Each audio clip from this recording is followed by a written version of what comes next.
All right, good morning, good evening, good afternoon, ladies and gentlemen, citizens of YouTube. This is PastorDowell. Hey, President Donald Trump was in my neck of the woods yesterday, Nashville, Tennessee. And, of course, he says they won't build a wall. He's asking for $1.5 billion. That's just a down payment just to get started. But he is not letting up on this wall. What's disturbing to me is that he's also asking for another 1,500 Border Patrol agents. That's a lot of money. And the reason why I say it's disturbing to me is because we're broke. We're broke as a country. Where are we going to get this money? Are we just going to continue to keep printing money out of thin air, kicking the can down the proverbial road, settling all this debt on our children, exactly where it is, putting them all in hock to the whole entire world and making them indentured slaves? Could say servants, but it's just flat out slaves. Where are we going to get it from? How are we proposed to pay for this? What budget cut? Cut what? You can't cut anything if you ain't got no money. That's what's disturbing to me, because I understand economics. I'm not an expert by any stretch of imagination. But I tell you what, the one thing I do know that we're broke. And I know how in the world can you expand your balance sheet and borrow money when you're broke.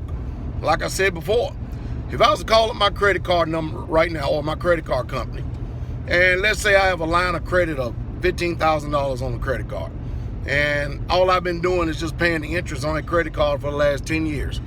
I say, hey, I got a new idea for you. Check this out. I know how we can see eye to eye.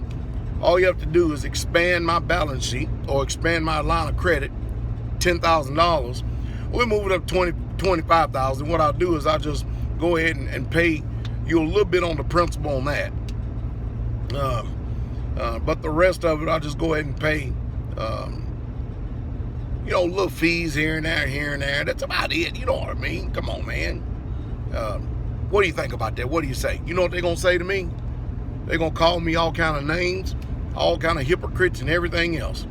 So what's the difference? I know the double standard is because it's the government. They make the laws. They can break the laws. They can do whatever they want with the laws. That's just the truth. But hey, I'll tell you one thing, he ain't backing off this border. What's amazing me is the hypocritical business members that are sitting there in Nashville, Tennessee. That I say, I live in this neck of woods. Who are you going to get to strip the tobacco out of the fields? Who are you going to get to work in your nurseries? Who's going to clean your toilets at the motel rooms? Because if you notice, Americans ain't doing those jobs.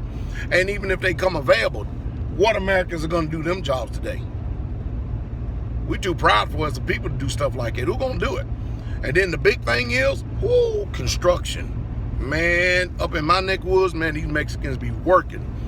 And they undercut everybody else in price, too, and they do a good job, too. A whole lot better job with a whole lot more honor, character, and integrity than American workers do. So now, hey, I'm telling you, those who own businesses, it sounds good, but you between a rock and a hard place. Now, I understand what's going on economically because the majority of the money that the Mexicans make is actually shipped overseas. It's shipped back home. And, of course, what does that do? That stimulates the economy for the Mexicans over there, the peso. But what if that money stays here? I mean, there's a bunch of what-ifs on everything and stuff. So people better start thinking very carefully before they start adopting a position against something. Because if you own a business, you need to start figuring out who's going to start doing the job for you.